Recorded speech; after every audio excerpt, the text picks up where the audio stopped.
Welcome everybody to Be Kind and Rewind with Rukus, the only nostalgia show on Premier Streaming Network where we invite pro wrestlers, athletes, musicians, actors, actresses, notable personalities to come on and talk about yesteryear's movies, toys, and games and music.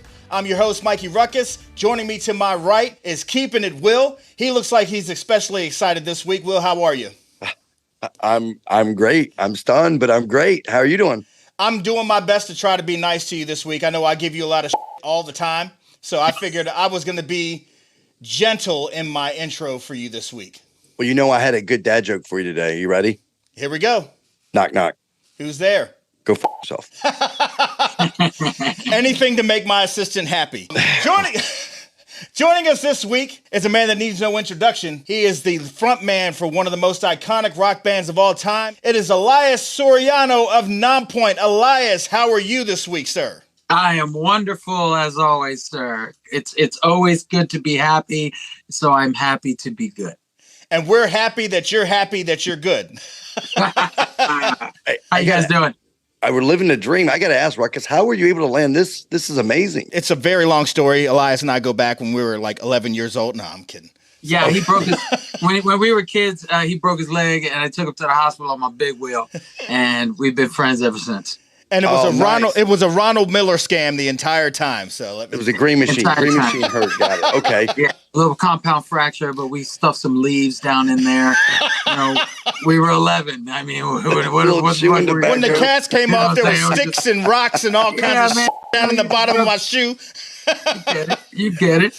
Oh, great. Elias is here this week, and he has chosen a very special film that's near and dear to his heart from 1985 to do a retro movie review, and that is Weird Science. That's the jam. If you haven't seen that movie, you must. It is a must see. Absolutely. I went back and watched it again today. Got a whole bunch of laughs from it, and it's funny how memories become unlocked. It's been 30 years since I've seen it. Will, yeah. Did you get a chance to see it, Will? I watch this movie probably every 3 months, Bubba. It's one of my favorite movies of all time. All right, so which one are you? What do you mean? Which one are you in the movie? I'm Robert Downey Jr. You wish. No. I'm Robert Downey all the way. Which are the two of the, I don't know. I'll go with Wyatt. I'll just take Wyatt. We'll move on. That's funny because you're going to play Wyatt in the table read, so that's all good. There you go. Typecast. So, Elias, what made you choose this movie? This was actually one that we narrate quite a bit on the bus. There's a lot of scenes, especially, some of those scenes with Chet. Really, really ring awesome. The Boone's Hounds have returned. Like all that stuff is so good. There's so many amazing characters. I mean, Bill Paxton. Going back to young Bill Paxton, he was an asshole in this movie. Oh my God, he was the best of the best. Yeah, no doubt. Animal he was. Great villain. It's funny we see a very young, fresh-faced Tony Stark. Robert Downey Jr. in this film as well. Star-studded cast. Star-studded. So an interesting fact about this movie, I'll start out right from the beginning, is that Anthony Michael Hall, Robert Rustler, who was one of the bullies, and Judy Aronson were each killed by Jason, Michael Myers, and Freddy Krueger, respectively, in individual movies. It's kind of a neat little fact.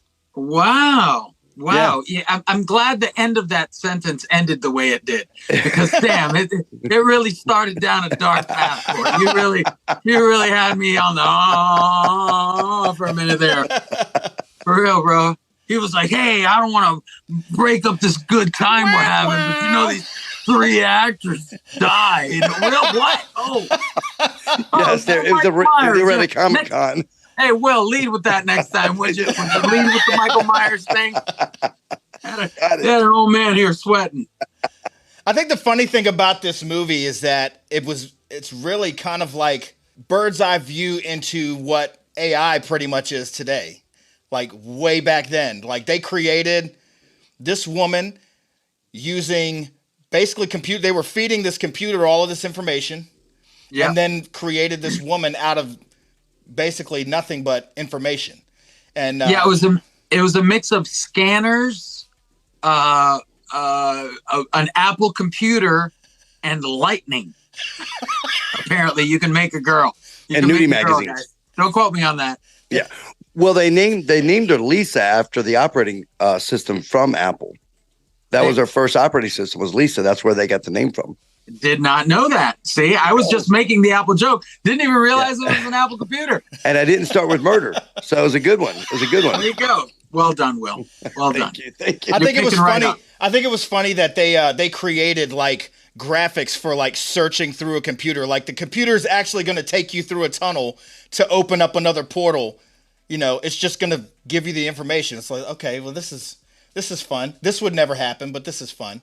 Oh, we got a nuclear bomb. We got a nuclear rocket in the living room. This is fun. Yeah. Well, just because they accidentally scanned a missile, Time magazine cover, I think it was. It was, yeah. Yep.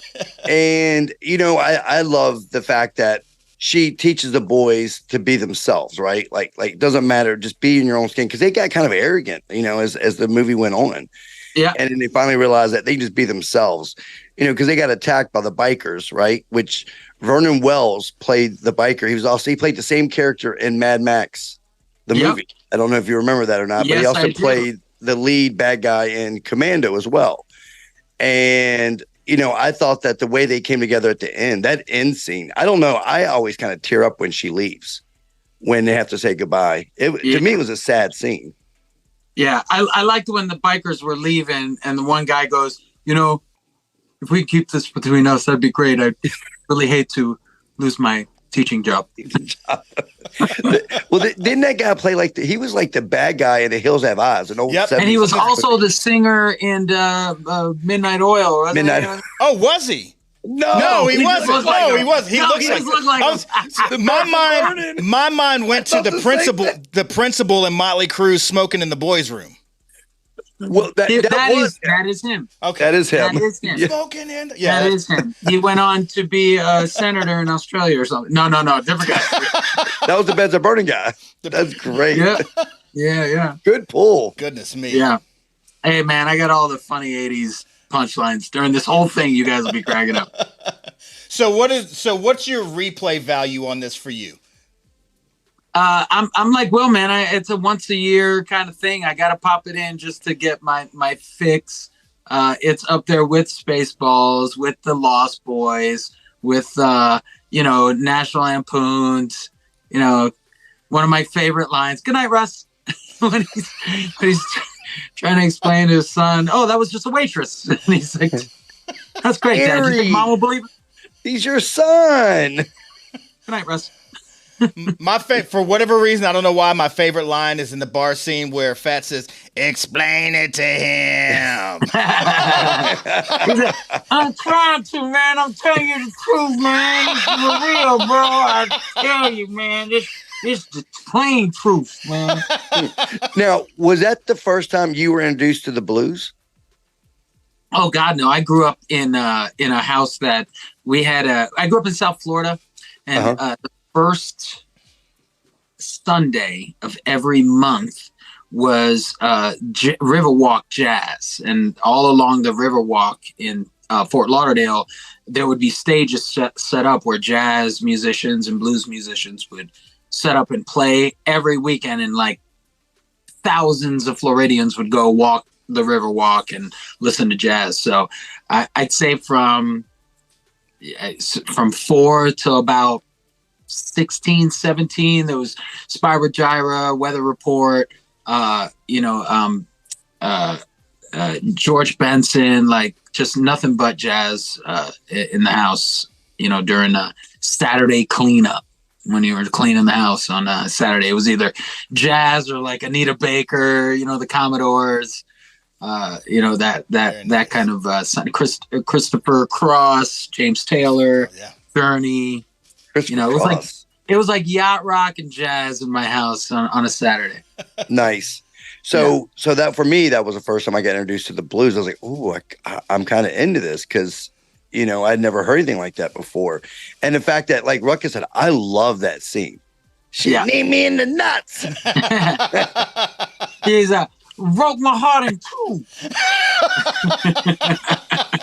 So what was so Rukus, who did you relate to the most of the two? Probably Gary. the guy that, I was a quirky kid growing up, and I was very introverted, and, you don't exactly know how to put your best foot forward most of the times when you're a young preteen kind of moving into the middle teen years. I didn't start getting my act together until like my senior year of high school, because my give a meter just kind of went out the window at that point, and then everything changed. So, Elias, what about you? Who did you relate to the most?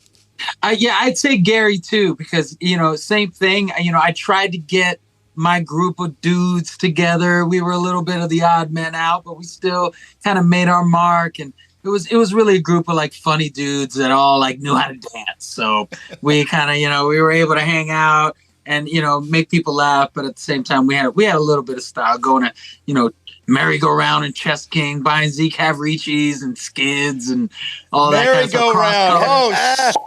Cross color. Merry-go-round. JW. Yeah, back JW. Oh JW. My God. You just threw me there, JW. I had lots of silk button-up shirts. I had the outfit with the sequence on it, and I thought it looked great. And then I went to school. People were like, "Are you Michael Jackson? Like, what are you doing?" No, you always bring an extra shirt, dude. I learned. Oh, that I left. lesson. I looked for a reason to leave. Yeah. You want to just go ahead and make sure that you got an extra joint in the backpack that everybody thought was fly last year. So you can pull that. That's the type of you wear when you go to the club. You don't wear that when you go to school. Like, it just doesn't. You're like Shalimar. Hey man, your shirt don't go with algebra. That don't go with algebra. Can you tell him to change his shirt? I can't see. Yeah. So Elias, I'm sorry, I don't mean to interrupt. Go ahead. Yeah, that shirt goes with Beastie Boys' License to Ill. That's not so much geography. When it comes to John Hughes movies, where is this your top one? It's up there. Breakfast Club, man. That one's got some pretty amazing moments too. But that was one of those drama mixed with comedy, mixed with being a bad kid in high school kind of thing that you wanted to like see behind the scenes because maybe you weren't one of those bad kids. But that was a good one. Yeah, I'd say that one. Weird Science. Weird Science was John Hughes, right? Yep. So John Hughes wrote this movie in 2 days, and he agreed to direct it, and only on one condition, is that they allow him to direct his next movie that he wanted to make, which was The Breakfast Club. That's how we got The Breakfast Club. And there you go. And this ended up becoming a cult classic as well. He wasn't really into this movie. He just did it just because the studio wanted him to do it. Brilliant. And he needs to thank Bill Paxton and the rubber double barreled shotgun, the rubber shotgun, because you could tell it was rubber because when he went from head to head real fast, it kind of boinged a little, boing, boing. But they made the perfect sound. The boom. That was great, dude. Oh, that was great. Now, was Kelly LeBrock your thing back then? Oh, Kelly, of course she was. Yes. Everybody's right. Yeah, she was definitely up there. There and that and the chick from Lost Boys, the girl in Lost Boys. What is her name? Oh, the main girl. Hold on, I'll look it up real quick. Yes, she's super. I mean, she was like, whoo. She was the Halle Berry of our time. Dare I say, she was the Halle Berry of the 1980s. So Jamie Gertz, she's still active. Jamie Gertz, yeah, I believe fine she ass played Jamie Gertz. Yes, yeah, like fine ass Jamie. Hey, Jamie. She was also Robin in 16 Candles. Jamie. We'll make sure her rep gets a copy of this. So. Yeah. We'll send it. Yeah, please forward her my email. Yeah, her and Jamie Gertz was. I mean, Kelly LeBrock. She was smoking back then. Yeah, she was definitely. Not so much the Bridget Nielsen. The Bridget Nielsen scared me. Yeah, that was too much. It was too much. Even back in the Beverly Hills Cop. She was still too much for me. Mm-hmm. Too much. Yeah. Mm-hmm. And then when she, man. A little too strong. And you could tell, you know what? Look, my gut was right. because she went Flavor Flav on everybody. Do you remember? Oh yes, like that was her foofy foo. That was come on, foofy. Her little foofy. I blocked that out, even though I watch it every week. No, you want to block it out. Yeah. I'm gonna be honest with you. Yeah, Kelly. I was a big Kelly Brock fan until she married Steven Seagal, and then I was like, Hey, did you hear Steven Seagal's reggae song? Wait, do tell. Steven Seagal during the I want to say it was hard. Yes, it was Hard to Kill because that was against the Jamaicans. Mm-hmm.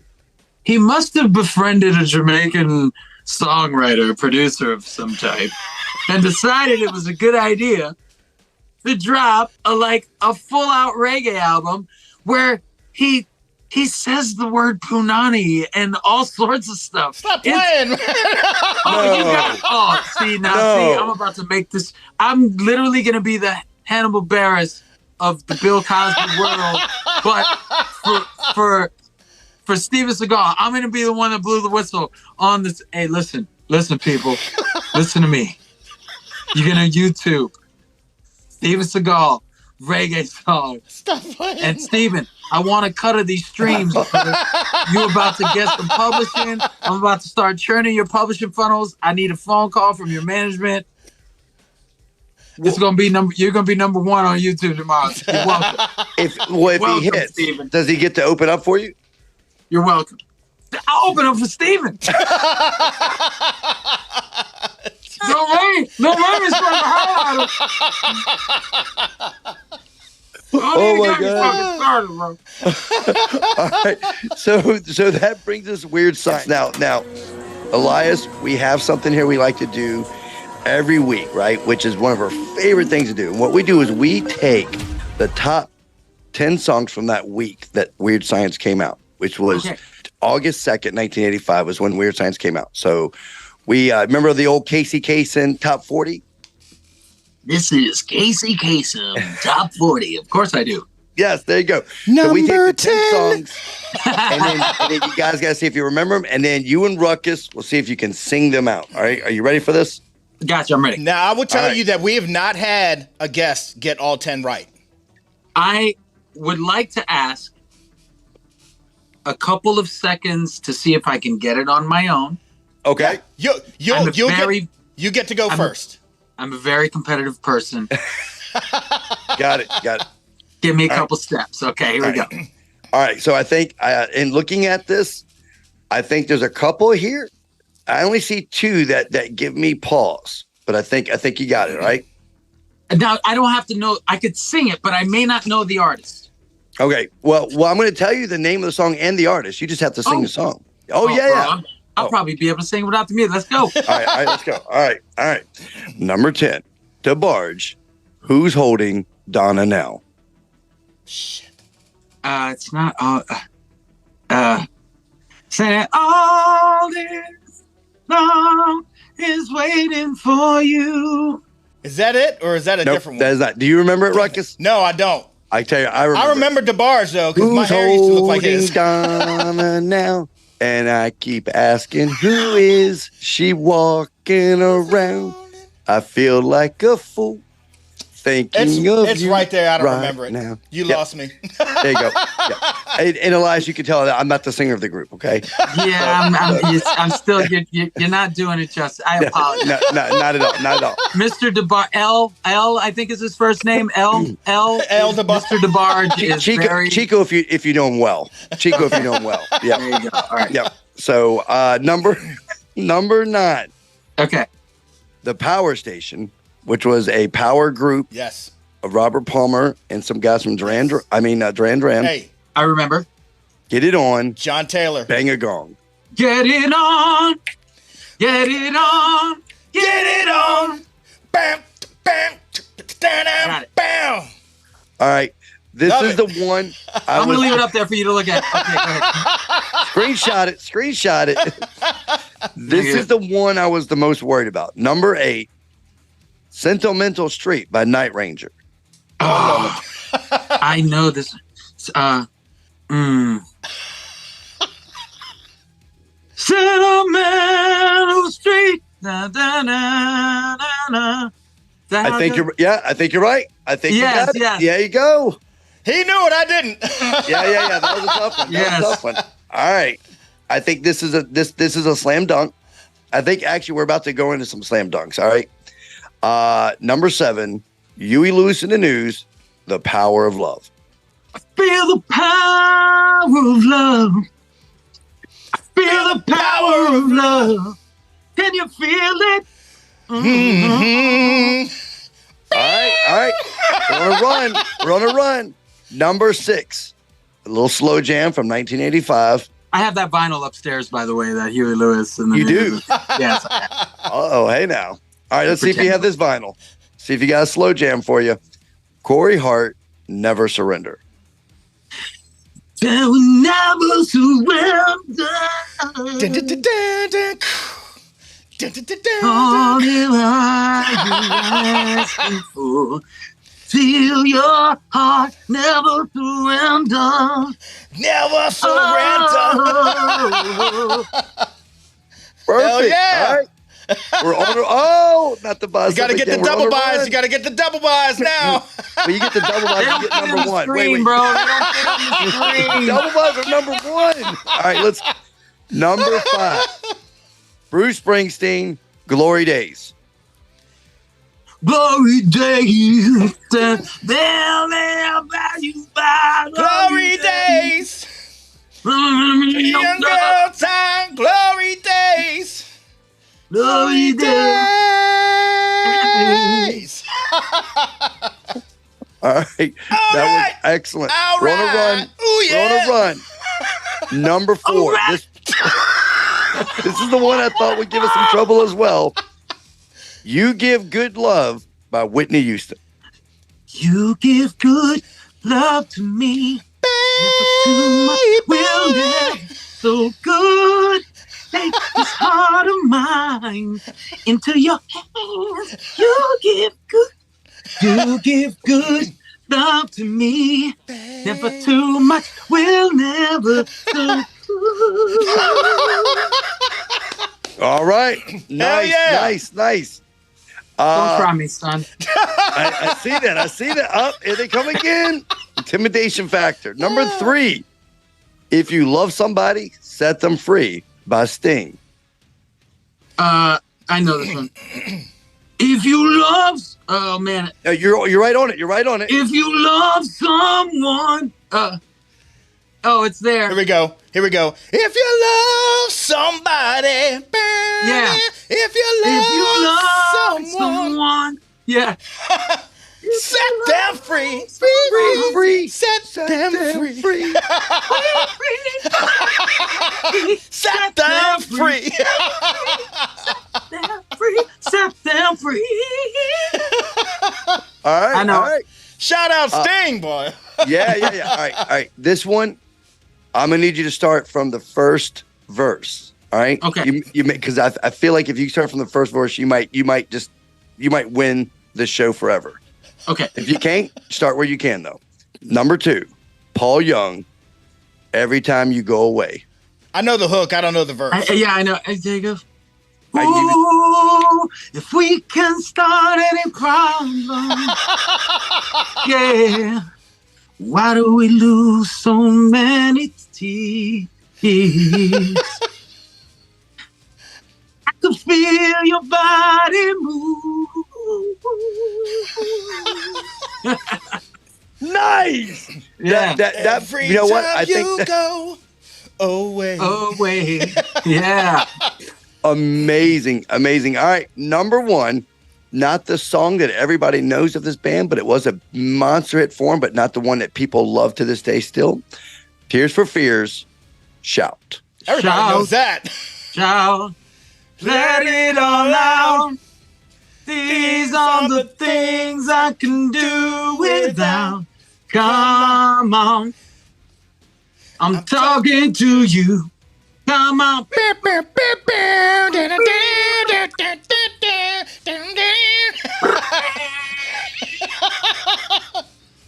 Amazing. I'll do the keyboard solo. Yeah. All right. So 1985, That is the top 10 of that year. I would say that, Elias, that's probably the best version we've had of that. I think that was 8 out of 10. Nailed it. Yeah, that was 9. 9. He got the 9 out of 10. Got the one. Damn. So, just a couple of things about 1985 real quick. That was a year that, remember New Coke and the old Coke, there was a big controversy over that. Let me tell you something. Please. I'm gonna step in here. I hate to interrupt. That's why you're here. That's why you're here. Let's go. I want to talk direct. I'm going to talk it to the camera. Listen to me, American public. First of all, I have to kill this spider here before I die of hair. All right, listen to me, America. You f***ed us by voting away New Coke. New Coke was delicious. New Coke was delicious, and you ruined it for everybody. We could have had 2. Problem. You got Coke Zero now. You got Coke half zero. You got Coke half cap, double cap, cup cap. You got diet. You got all sorts of flavors. You couldn't deal with New Coke just because it said new. Are we that traditional? Listen to me, America. If they bring it back, you better shut your mouth. Let people live with New Coke. The words and opinions do that reflect Elias Soriano, not those of Nonpoint.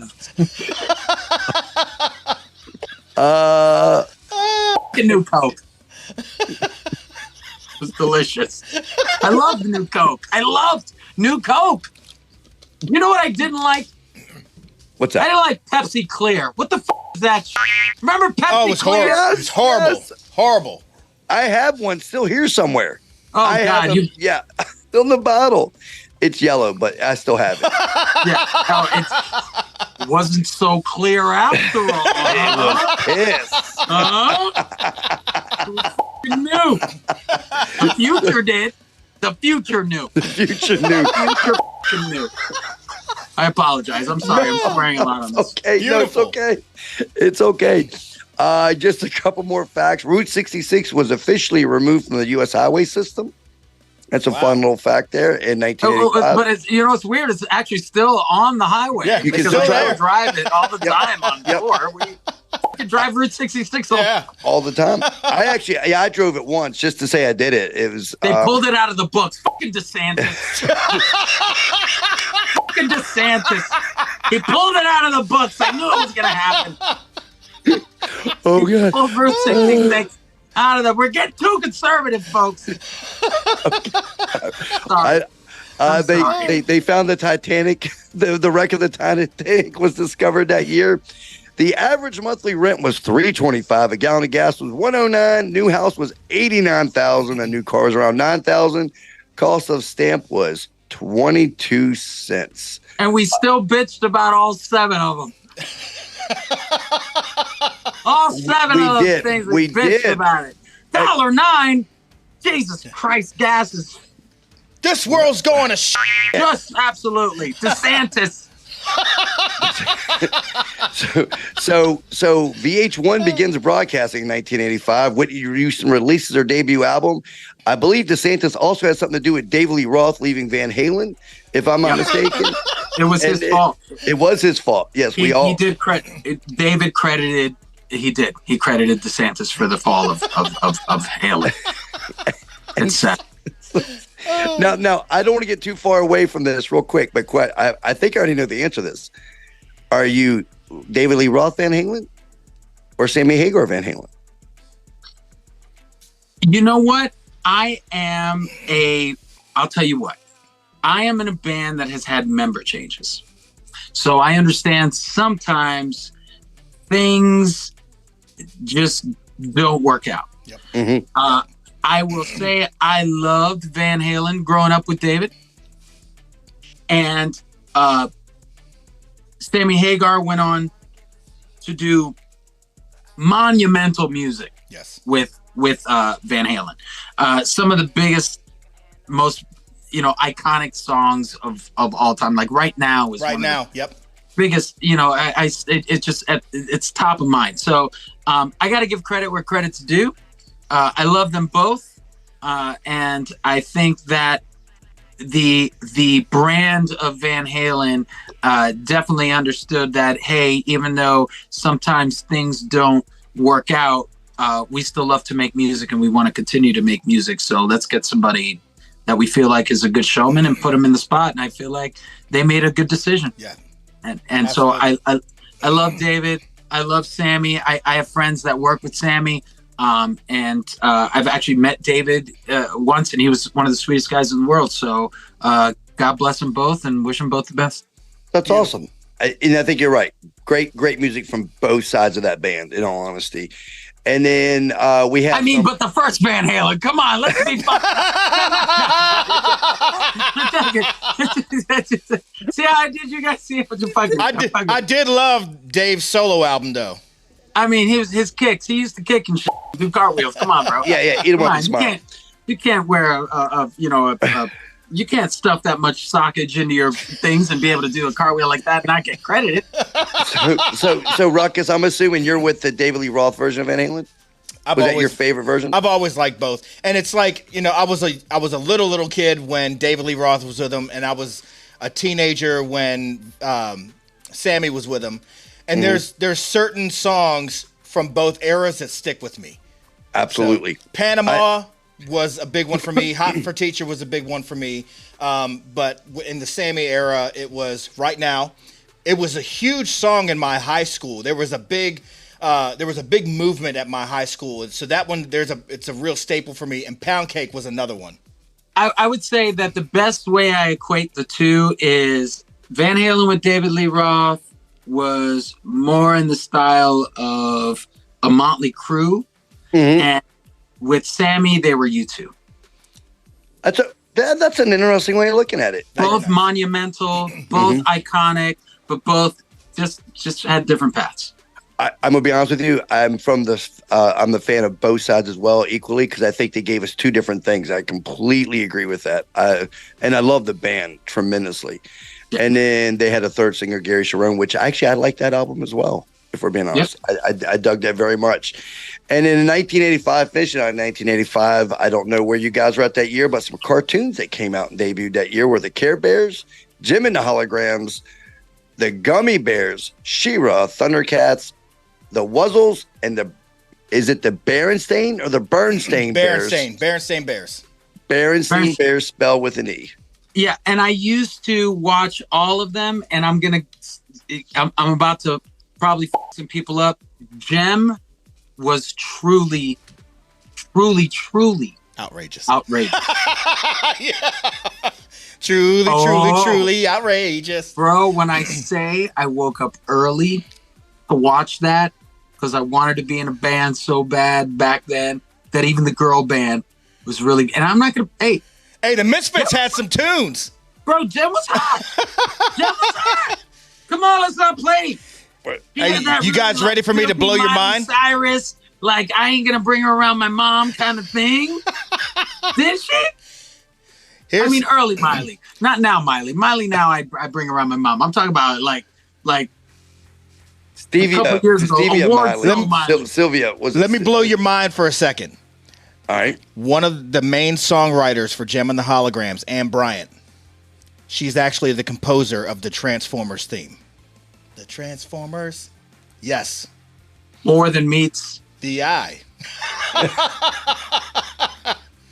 Don't 1985 was an amazing year for movies and music. Like, it's probably one of my favorite years that we've ever reviewed.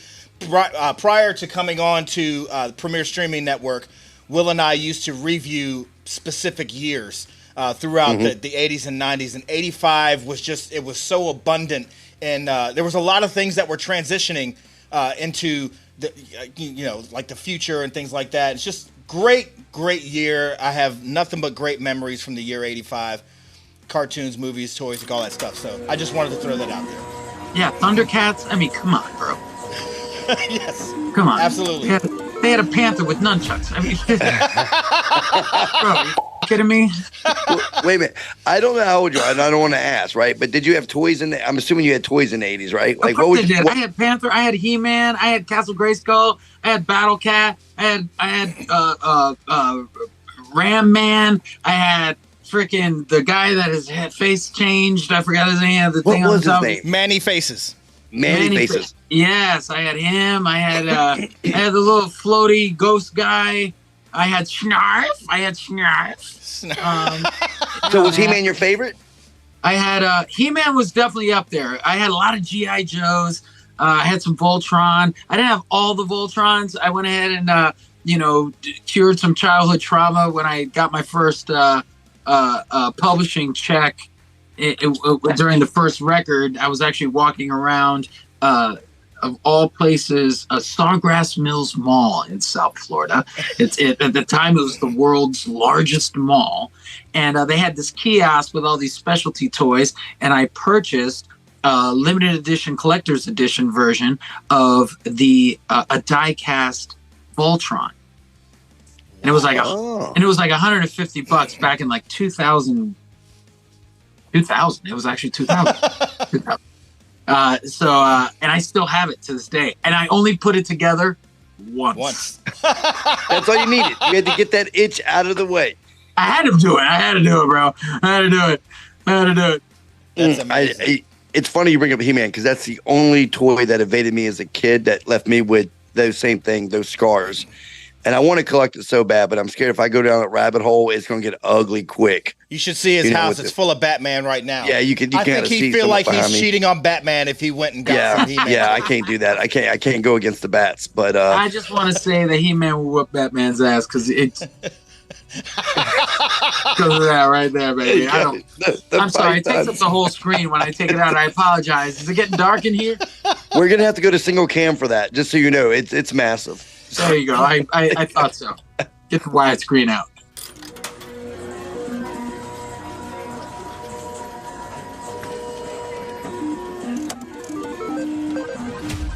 Hey everyone, this is Mikey Rukus here to tell you about a brand new segment coming to the BKRR Show, Beat the Ruckus, where you send in your nostalgia questions to see if I know them, which I probably don't.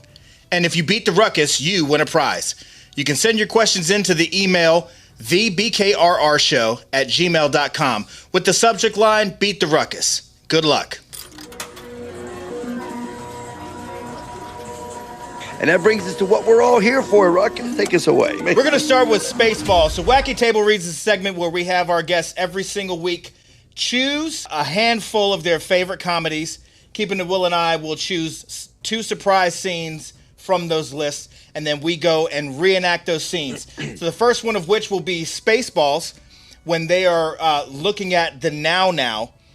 We'll get into that a little bit. And then the second one will be Weird Science, where Gary, Wyatt, and Lisa go and visit the homies at the bar, at the club. Oh, what a great scene. Greatest. So first one up is Spaceballs. Mm-hmm. Narrating and playing the corporal will be Keeping It Will. I will be playing the role of Sanders.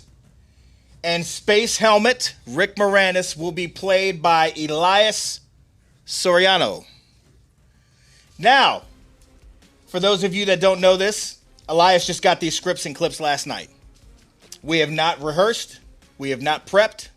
We've not done anything. This is a complete cold scene read. Reenactment of this scene. Now, Elias, you want to give a brief setup as to what scene we're getting ready to do? Okay, this is, they are looking for Lone Star. And if I'm not mistaken, they just got the raspberry. Now they are going to go look through the radar to try to find Lone Star, but the radar doesn't seem to hunt them down. So Colonel Sanders is going to come up with a suggestion here in this scene. Yes. Now, of course, anything written in highlighted yellow is narrating. Anything in green highlight is an action. On-screen action. So we won't read that out, but that's an on-screen action. And I know there's a lot of back and forth that's quick. We'll just try to do the best we can. Whatever happens, happens. Keeping It Will, are you ready? I have a question. Okay. So the corporal, can I have some, I want some artistic freedom with that one? Maybe an accent? What kind of an accent? I don't know yet. I'm going to let the moment take me. Let the moment take you. Okay. I'm in. All right. Spaceballs, Keeping It Will, you ready? I'm ready. Elias Soriano, you ready? I am ready, sir. Here we go. 3, 2, 1, scene. Space helmet. Sanders and Corporal are watching the radar. Have you found them yet? No, Lord Helmet. They're still on the scanner. Well, keep looking for them. Pardon me, sir. I have an idea. Corporal, get me the video cassette of Spaceballs the movie. Yes, sir. Corporal walks to a wall labeled Mr. Rental. The wall opens. He looks through the selections. Producers, 12 chairs, blazing saddles, young Frankenstein. Colonel Sanders, may I speak with you, please? Oh, yes, sir. Yes, sir. How can there be a cassette of Spaceballs the movie? We're still in the middle of making it. That's true, sir. But there's been a new breakthrough in home video marketing. There has? Yes, Insta cassettes. They're out in stores before the movie's even finished. Nah. Here it is, sir. Spaceball. Why you sound like the French guard from Monty Python and the Holy Grail? What the hell are you doing? Change it up. Keep going. Good work, Corporal. Punch it up. Corporal, start the tape. It starts on the FBI warning. Started much too early. Prepare to fast forward. You're preparing to fast forward. Fast forward. Fast forwarding, sir. The movie starts as the three watch themselves on screen, fast forwarding through the ludicrous speed. Helmet is thrown into the panel at a high speed. No. Go past this. Past this part. In fact, never play this again. The corporal continues to speed through the movie. Try here. Stop. The movie stops at the exact thing that is actually happening now. Helmet looks at the camera, then he turns back to the monitor. Sanders looks at the camera when Helmet looks back at the monitor. Then he looks back at the monitor. Helmet looks at the camera when Sanders looks back at the monitor. When Helmet turns back, he waves his hand. He turns back to the camera. What the hell am I looking at? When does this happen in the movie? Now. You're looking at now, sir. Everything that happens now is happening now. What happened to then? We passed then. When? Just now. We're at now. Go back to then. When? Now. Now? Now. I can't. Why? We missed it. When? Just now. When will then be now? Soon. How soon? Sir. What?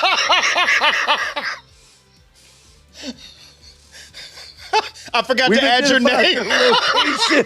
Where? It's the moon of Vega. Good work. Set a course and prepared for our arrival. When? 1900 hours. Damn it. By high noon tomorrow, they will be our prisoners. Ooh! And scene. I forgot to put your name in the last one. I was like, what do I do with my hands? You guys had great timing. That was phenomenal. Woo! Oh, I've seen that movie a few times, as you can tell.